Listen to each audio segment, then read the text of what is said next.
Yes, I have coffee because every time we do this, you yawn, I yawn, you yawn, I yawn, she yawns, I yawn, you yawn, I yawn. I should have gotten some. Anyway, I was going to ask if it was coffee. Okay, you're good. Yeah. All right, redo. Hey. All you cool cats and kittens. All you cool cats and kittens. It's episode 10 of Survivor 11 of the podcast. Episode 10 was called The Full Circle. It opens day 24. The Koru tribe arrives to the beach thinking they're going to be having a challenge. And there is 9 people left? 10? 10 people left. Yeah, because they brought back in 11. There's 10 people left, and it was the loved ones day. It was earlier than it ever has been. So they weren't expecting it with 10 people left in the game. And everyone cries. I cried. Jillian was crying. I didn't cry. I'll never cry, but I actually went and got food while that was going on. But no, it was super, super touching. And I kind of wrote down each person who was there for them and kind of a thing they might have said as they were embracing their loved ones that were there. And what was different about this season is they had them bring their kids on. Which I have a theory why. Why? Because they're all past winners. They've all been there before. So I think it was all but 2 people had kids? Might have been 3 on Michelle. 3 on the show. Michelle. So time out before you go too far. People that are still in the game. There was Michelle and one other person that didn't have 3 people. Michelle, Sophie, and Adam. Okay. Oh no, he's not on the show anymore. He's off on Edge. Somebody else did. Nick doesn't have kids yet. Nick, Sophie, and Michelle. The majority of them have kids, and it's probably hard for any of them to leave, especially with like Rob and Sandra. You got to plan that in advance. So it's hard for all of them. Yeah, their spouse to come. Yeah, whatever. So I'm going to jump the gun here a little bit. I'm still going to go through who all came for everybody, but what was the most awesome thing in this whole thing? They didn't have to do a challenge. Which I called. They all got to spend time with their loved ones, which was just awesome. Bless you. Allie said, this is going to get really awkward because... I said, this is going to get ugly because they have kids involved. And I said, what if they don't... I'm like, what if they don't have to do a challenge? They're just going to tell them all, like, everybody's in.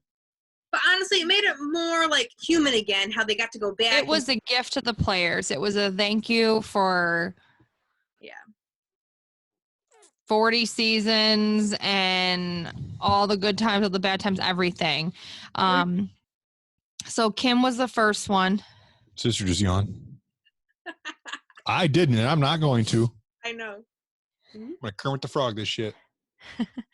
Kim was the first one whose loved one was announced. Her husband was there and her 3 kids. And I think when that first came out, it shocked everybody that her whole family was there. And she said... Everyone else started crying because I think they knew it was coming. Yeah, everyone was crying, yeah. And she said this was the best moment of her life, is what she said at that time. And then Ben's wife and his 2 kids came out, and that's when he called this The Full Circle. And that was the name of the episode as well. Sophie's fiance was there, and she said Bobby is the most loving, trusting person. Sarah, her partner, and her son came out, and she said, this is my world.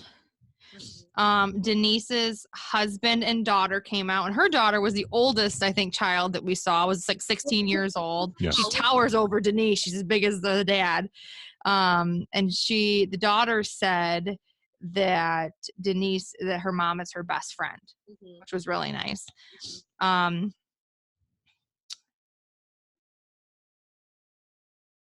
Nick, his fiance was there, and he said the first time he was on the show and he got to the point of seeing her at the loved one challenge, then he said that was clarity to him the first time around to propose to his girlfriend.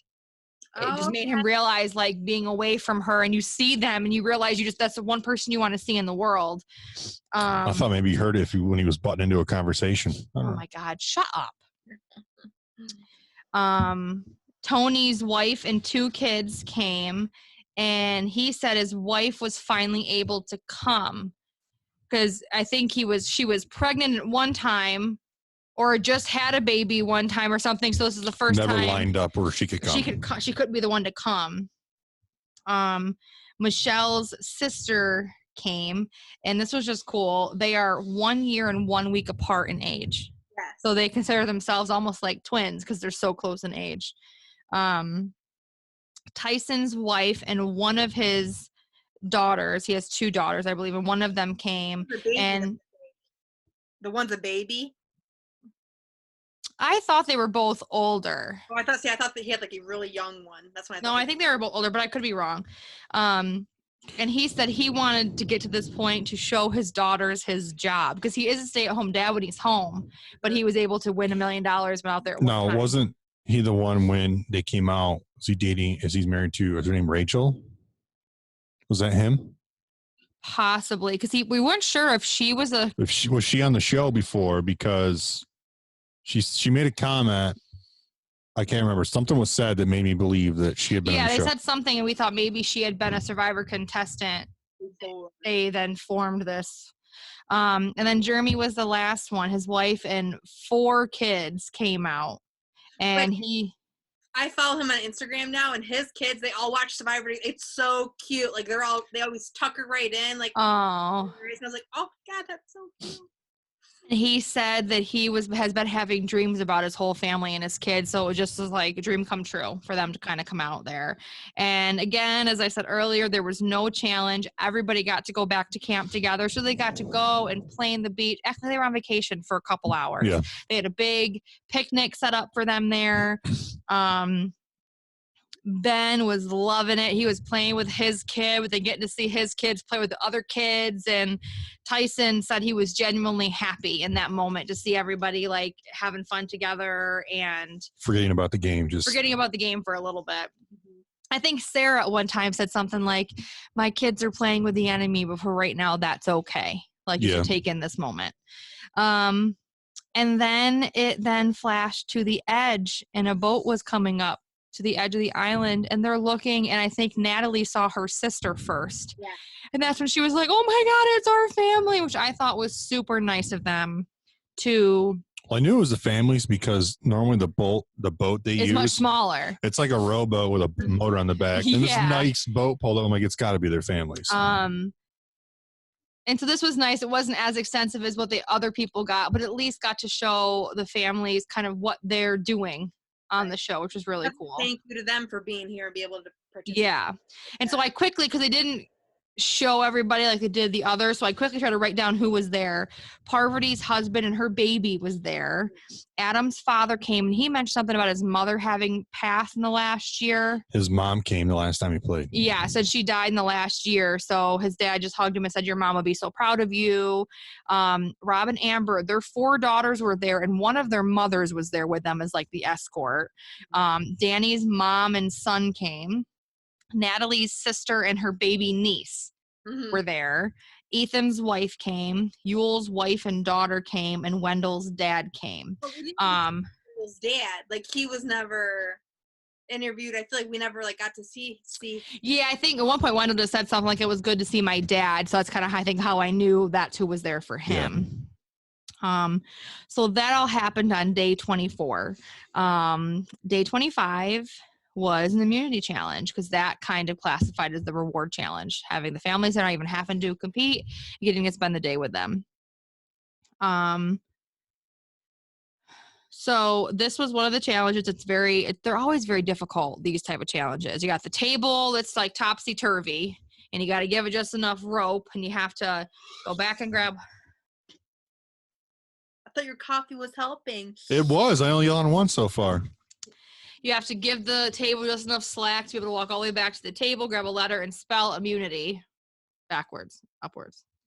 And in this challenge, the winner was getting 2 fire tokens, which kind of upped the ante a little bit there. I want to do these challenges for fun. Like, I want to see, could we try to set them up? We could try to do that in the backyard sometime. Try to build a couple of them and try them. That'd be fun to do. Survivor challenges. So Jeff was talking and said that in Michelle's season, they did this and it took 1 hour to get a winner. Mm-hmm. Sarah's season only took 14 minutes to get a winner. Crazy. So it just varies, kind of. Yeah, it's the wind that day. I mean, a lot of things come into play, I think, for this challenge. A lot of people dropping, getting far, so it takes a little bit. Then dropping, that could have been. Yeah, and it was kind of back and forth here.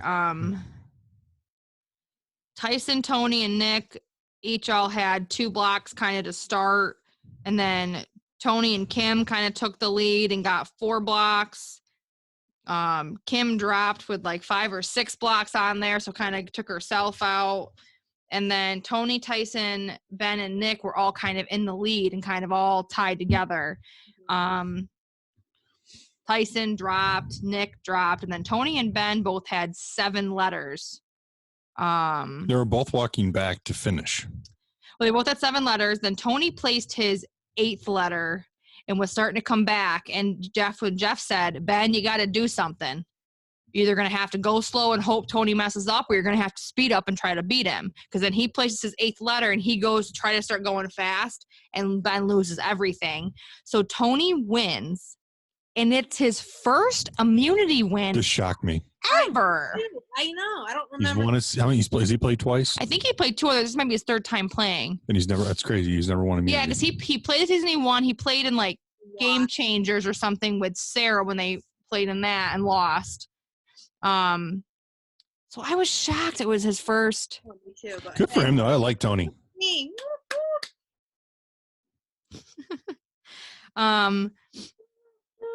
So they go back to camp and Tony is joking around like, I'm not made to slow and steady. Like, I usually don't have patience. I'm kind of a fast go-getter, but he kept I think it might have been seeing his wife and kids kind of helped him just like take that breath and focus. Yeah. Just be a little more even keel. And all of a sudden, this is when all the strategy stuff starts talking. Who we voting out and doing all this and that. You call it strategy, I call it a train wreck. It got pretty chaotic. Interject when you want. I just kind of write down things that I could decipher. So Jeremy wants to split up Sophie and Sarah, which I think is a good move because I do feel like they're trying to flow under the radar. She's a sneaky little bitch. Yeah, she is. Yeah, even more so after this week, they need to be split up. So Jeremy's trying to talk to Tony about it, and Tony doesn't want to. I'm not sure about that because he's close to Sarah. So he doesn't want to screw her. And that pisses Jeremy off, which I understand because they were trying. It's hard because all of these quote unquote big guns are trying to work together, but they're also trying to protect their smaller people. And it's like, at that point, everyone's protected. Yeah. So Sarah then wants to vote Kim, and Tony's also not sure about that because Tony was also working with Kim at one time. Tony wants to vote Tyson.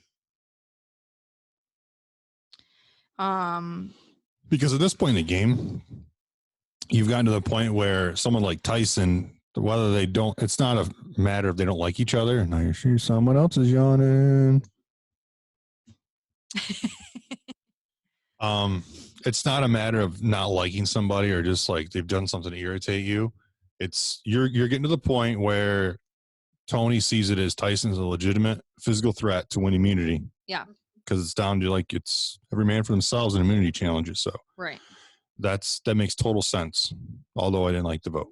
Yeah. Carry on. So then Jeremy is sitting there with a bunch of the guys and a woman walks by. We can't see who it is. And she motions him and he takes off and like goes away with her. He didn't motion her. I'm saying she like looked and he kind of went right after her. He mouthed to her, "Do you want to go talk?" And he was sitting next to Ben. Ben and a bunch of the other guys were right there. And you couldn't see who it was at first. And it was Kim. Mm-hmm. And Tony then suggests to Nick and Ben, because they were sitting right there, do you want to vote Jeremy? Mm-hmm. Because they kind of saw that interaction happen. And you want to blindside Jeremy? Yes. So Jeremy, Kim, and Tyson those three want to stick together, which I think that would have been a really good alliance. Like people you wouldn't put together, but I think they wanted to genuinely they wanted to work together. And Michelle was on that too, wasn't she? Kind of. For the vote part, yes. Yeah, she was on the outs of like that normal fight. So Yeah, she's on the outs right now. Yeah. So Kim tells Jeremy and Tyson that she has an idol, and she wants to get Denise and Michelle to vote with them. yeah. Okay. And so now then, because of the conversation Tony had with Nick and Ben goes to tell Sarah to vote Jeremy, which pisses Sarah off because she's like, Tony and I had agreed on Kim Right. like 30 minutes ago, and now things are changing again.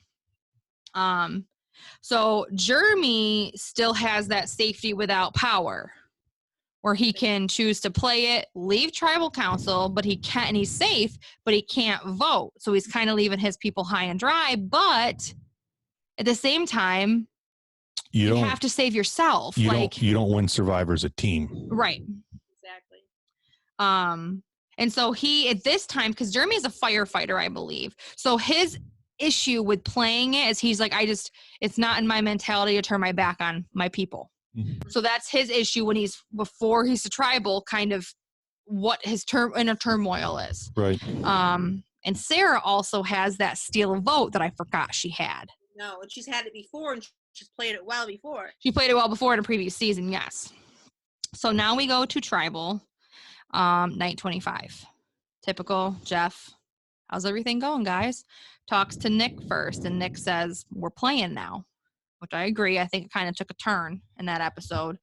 Jeremy called it chaotic, and everyone starts whispering again. This is like the It makes my like skin crawl. it's like the theme of this season. Nobody pays attention in tribal. They all just the whole time to It's like a high everybody school else. study hall. Exactly. Yeah, and all the people on the edge are like Right, watching the hecticness unfold. And Tony says he's happy to have a bulletproof vest tonight. Mm-hmm. Is how he worded it. And there's more whispers going around as he says that. And then Kim says you can't even like know what's going on. Like you can't even pinpoint anything down. It's been so crazy. More whispers around. Jeremy then states that this is like a regular season on steroids. It really elevated because everybody's a little bit aware of how everybody else plays because of the previous season. So it went from paranoia initially to now everyone's just on edge. Mm-hmm. I don't really think it's paranoia anymore. I think everyone wants to play, but everyone's scared to kind of turn the gas over and get going. Going on at all times. Like they can't just like have a conversation and let it be. Like I'm like, Kyle, who you voting for? You voting for Allie? Okay. Wait, Kyle, who are we voting for again? Yeah. Are you sure we vote for the same person? Well, I'll check in with you tribal again. Right. Twice. I know. Oh my God. And then this is where things got really interesting. Jeff is like, well, are we ready to vote? And both at the same time, Sarah and Jeremy both go, Jeff, and then stop. I know. Because as soon as they both did it, the other one didn't want to say what they were doing first, not knowing what the other one was doing. Right. And they both did it again. Jeff, the same time. They did it twice. And they both said they don't want to do anything. And then finally, Jeremy's like, Jeff, and he gives him his advantage. And so that's when he dips. That's when Jeff reads it and says Jeremy is safe. He's allowed to leave tribal council, but he cannot vote this evening. And it's like tribal started over because then it was clear as day that Jeremy was the vote. Yep. That's when you knew they were going to blindside him. And this is when Sophie. I know, little bitch. I'm hoping this puts a target on Sophie's back because I'm hoping soon enough somebody else is coming back in the game, and that's going to even the numbers back out. Yeah. Because we had 10 people. Jeremy left, so it was 9. So that's what skewed the vote this night. Yeah. You get one more person back in there, it's going to be back 10 to 10, and then they can try to attack those 5. Because Sophie, I think this was the bitchiest move ever, stands up and said, because everyone's whispering, and she's like, guys, let the 5 of us go over here and make a decision as to what we're doing. Right. So right then and there, you knew they were going to pick. She drew the line of like who was, yeah. I know. So they go and they talk and they whisper, and those 5 are Sophie, Sarah, Tony, Ben, and Nick. So I hope that pissed off Kim, because Kim, I think, thought Tony was working with them. And so I hope Kim now goes back to Jeremy and tells him that Tony was going to stab him in the back as well, too. Right. You know what I mean? I'm hoping this mixes things up in that way. So they go to make a decision because everyone's scrambling because Jeremy left. So that leaves Kim, Tyson, Michelle, and Denise alone to vote. They're outnumbered already. Well, then they come back to sit back down, and Sarah plays her steal a vote and steals Denise's vote. Right. So now it's 6-3 in Right. votes. So then at this point, Kim stands up, and I almost wish she wouldn't have done it because she didn't have the right person, but she plays her idol for Denise. Because I think she thought they stole Denise's vote. They were going to vote her out, which I don't think they would be that doesn't stupid. make sense to me at all. They wouldn't That'd be steal that'd her be the vote and vote her obvious out. move. I know, and so that's why I was pissed she played it for her. And the 12th person voted out. Tyson. Again. He's voted out for the second time already this season. Let's see if we can go for 3. Tyson, my player. All right, you shoot. Go. So real quick before I go into my He thoughts. could be voted out twice and then win $2 million. 2 vote outs, $2 million. Just saying. Or he could get back in and get voted out a third time. Third time's a charm. So real quick, he leaves tribal council. He goes to, and I don't even know if he had any fire tokens. I don't think he did. But he gets to the thing where he bequeaths them, and he flips off the table.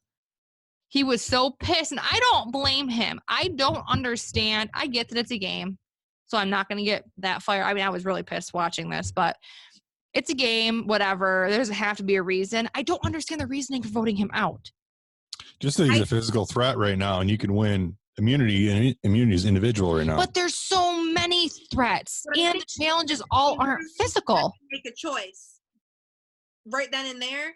Well, and I know that's what it was. They felt like he was, I think, the easy vote off. It just pisses me off. I don't understand. Sarah's going to have a target on her back now. As we've seen in previous seasons, Sophie, if you decide that you're going to try to control the game for everybody, You try to play Godfather. yeah, you turn into Caesar and they stab you in the back and you're dead. So Yeah. it wouldn't shock me at all if she went home next week or went to extinction. Yep. But no, so this was a frustrating episode at the end because a part of me, like, because Jeremy and Tyson are my players. So both of my players were in jeopardy. You know what I mean? And so my frustration at first, I wanted to be pissed at Jeremy, but he had to save himself. So I'm not. But at the same time, I feel like he knew his name was on the chopping block and Kim had told you she had the idol. Why didn't they just keep him there and play the fucking idol on him? Right. I don't I know. know hindsight's 2020. I can call But that now. She didn't tell him she had an idol, did she? Yes. She pulled Tyson and him aside when they were saying they wanted to play together, and she told him she had an idol. Oh, that's right. So Jeremy could have said, "Play it for me," or whatever. Play it for me. Yeah, they would have been screwed. They would have evened the numbers right away. Yeah, I know. So that was just, I don't know, my frustration for the game. I get it. I understand it's a game. I'm hoping Tyson seeing his family gives him enough motivation to go on the edge and win another challenge. It's going to be harder this time because he does have Wendell to compete against this time. Wendell's a good. Yep.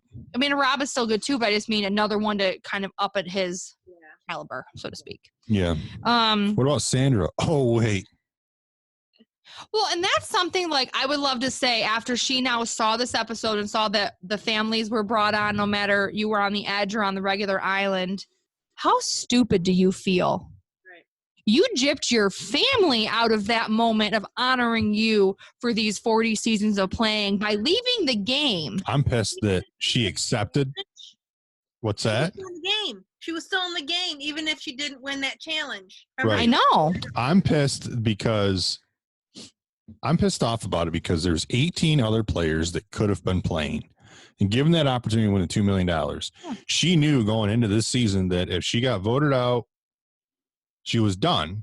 And once they introduced the Extinction Island, she probably still knew, like, if I get voted out, I'm done. Right. So the other cool thing that the show ended on was, as Jeff said, thanks to the jury for being there. The jury said, "Thanks, Jeff," and they all ran over to like engulf him in a big group hug for allowing them to see their families, which that was a super cool moment. And he said, "Thank you guys for the last 39 seasons, now season 40. I mean, it was just a really awesome tribute, and I'm really happy they did it to honor the players. Yes. Agreed. So the previews, I think it's going to get interesting tomorrow because You gotta keep me up. Tony's playing like a double agent. Sarah says to vote a certain way, and she says we're gonna vote. I don't think it was a person. We're gonna vote like this, and don't listen to what Tony says. So I wonder if her and Tony now have a wedge, and she's just because he is playing both sides. He's trying to play with that five, but he's also trying to play with Jeremy and Kim, and so I think it could get ugly. I'm hoping it's gonna be a 2-hour app. They have to do a couple 2-hour episodes to be able to have the finale on the 13th. Tomorrow is going to be when someone comes back. You think the Edge is going to have another challenge? I have that feeling that's going to be tomorrow. I almost hope it is because you got to think for Tyson, like he just had a big meal with the family being there. I think it's going to be a couple weeks because they just 2 weeks ago he just came back. Yeah. I think it's still going to be a couple more weeks and they get down to like 8. 7 or 8, and then they'll bring them back. They'll be 4 I and think 4. they have to have a 2-hour episode soon, though. They're going to have to. When's the finale? The 13th or something like that. Yeah, it's like 3 weeks out, 4 weeks out. Mm-hmm. So I don't know. I hope Sophie gets her Caesar. Me too. That's just Whose me. person is she, Eve? I don't even know. Rose. Rose? Really, you want to put $20 on that now? Let's Catch me not. outside. How about that? Catch me outside. Anything else? I don't think so. That was a big one. Ugh. Yep. I just don't want my players to go home yet. I might be on the outs next week if Tony doesn't shut his mouth. Yeah. All right. Well, until next week. Bye. Bye.